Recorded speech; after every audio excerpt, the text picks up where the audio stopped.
Oi gente, tudo bem com vocês? Olha só, me encontro nas dependências do Hospital Beneficência Portuguesa de São Caetano do Sul e o assunto de hoje é cardiopatias congênitas. Vocês sabiam que em torno de 1% dos recém-nascidos vivos, que nascem vivos, tem esse tipo de patologia? Então fica comigo que eu estou com você.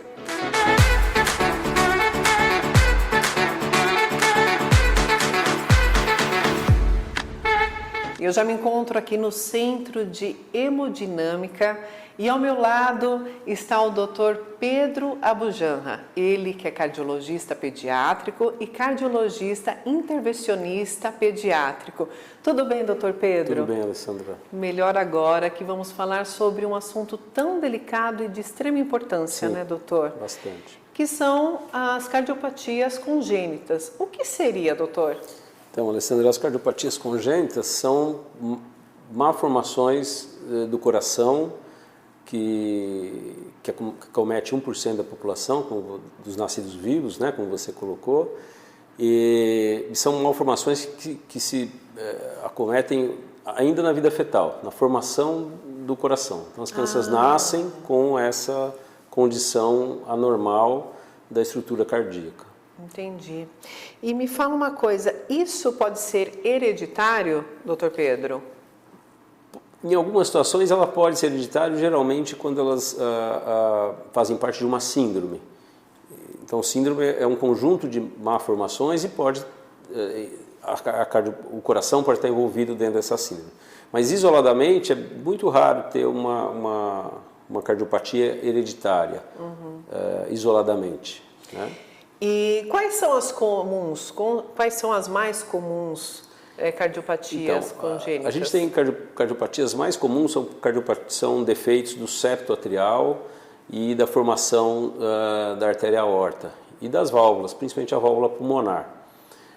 Mas existem cardiopatias complexas, que são bem mais raras, né, e que são várias malformações, né, essas cardiopatias complexas são várias malformações no coração que levam a situações extremamente críticas, muitas vezes logo no nascimento.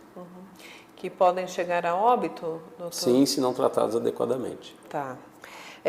Eu fiz aqui a minha colinha, né, sobre esse assunto, que eu acho, como nós falamos, né, logo de início, acomete 1%, né, falando em relação ao mundo. Quer dizer, é muito, né? Bem significativo, né, doutor? E a questão eu ouvi falar muito isso quando eu era criança, né? Sobre o sopro no coração. Tem a ver com a cardiopatia? O que tem a ver o sopro no coração com a cardiopatia congênita? Então, Alessandra, o sopro, ele é um sinal,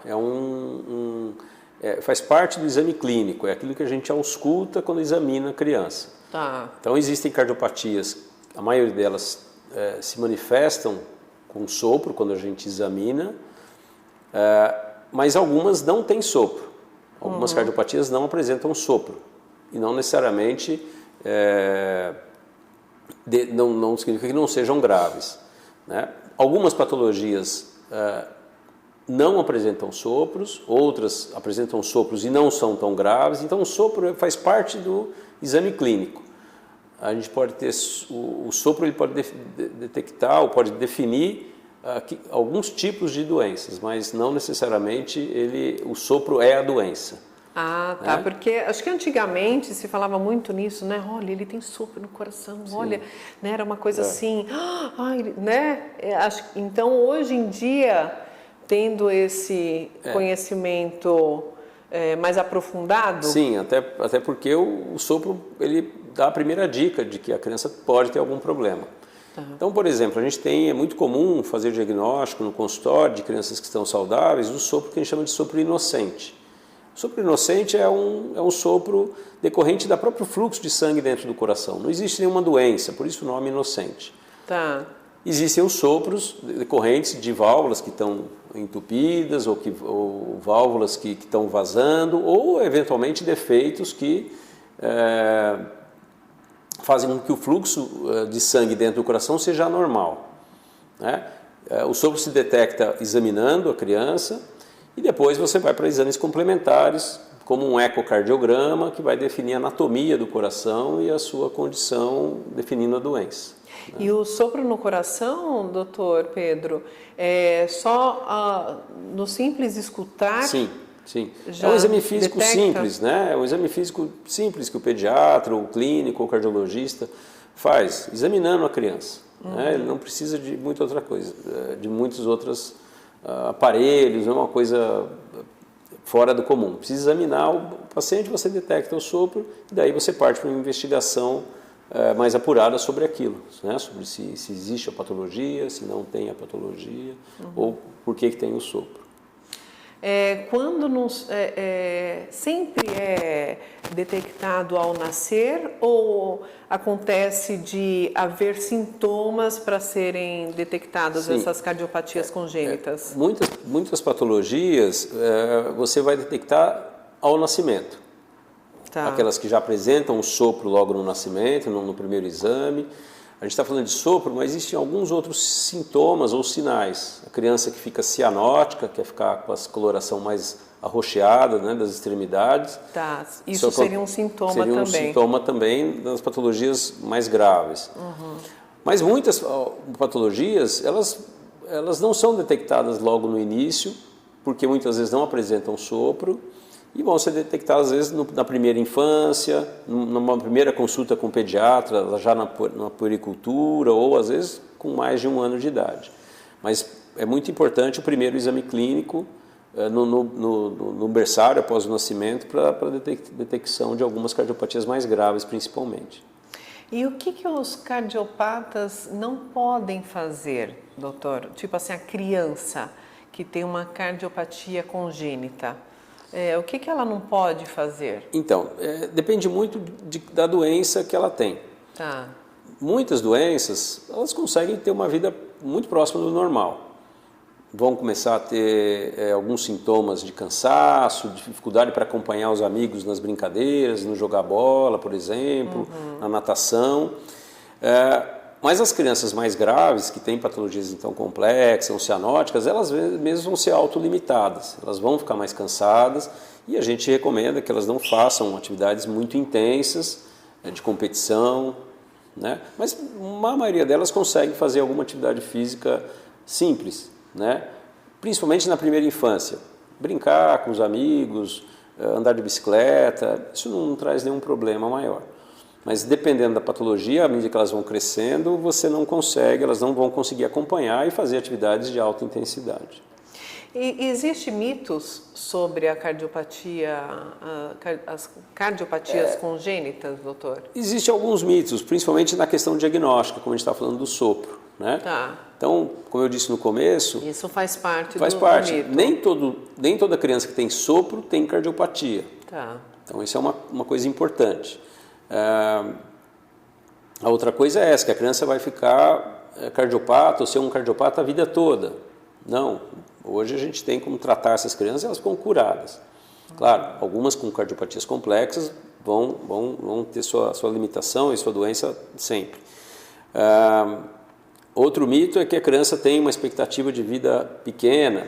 Hoje mudou bastante já, porque as cirurgias estão melhores, os tratamentos que a gente propõe por catéter ou por cirurgia, as medicações e mesmo, eventualmente, hoje em dia, programas de transplante para algumas delas, fazem com que essa criança vai ter uma expectativa de vida. Então, a criança cardiopata, a gente tem que lembrar que ela pode ter uma expectativa de vida como todas as outras.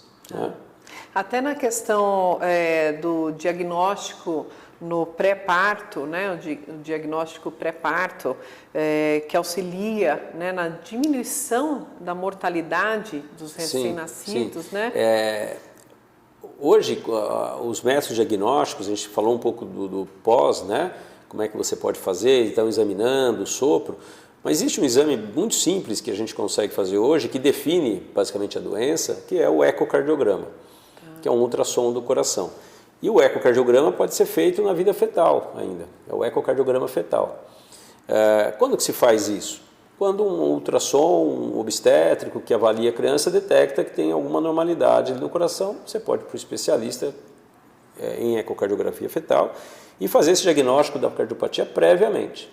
Isso pode garantir algumas coisas, principalmente que ela nasça num centro onde você tem uma condição de tratar, né? Você já sabe que ela vai nascer com uma cardiopatia às vezes mais grave ou não, onde você pode muitas vezes fazer um procedimento mais invasivo logo no nascimento, ou mesmo com medicamentos, para evitar que ela tenha uma evolução ruim, né? Principalmente por as patologias mais graves. Então, esse diagnóstico prévio ajuda bastante a direcionar esse tratamento desde o início, o que é o ideal. E aí, então, seria quando a mulher está grávida, né? Geralmente, a partir da 20ª semana, você consegue avaliar bem e aí você tendo um diagnóstico, vai acompanhando até o parto. Através de ultrassom? É um ultrassom, tá. é um Aquele ecocardiograma. ultrassom que nós também Sim. fazemos Mas mês a mês. Isso, só que existe aí através daquele pode falar, olha, tem alguma coisinha, Isso. de repente... Esse é o screening tá? inicial. É o início.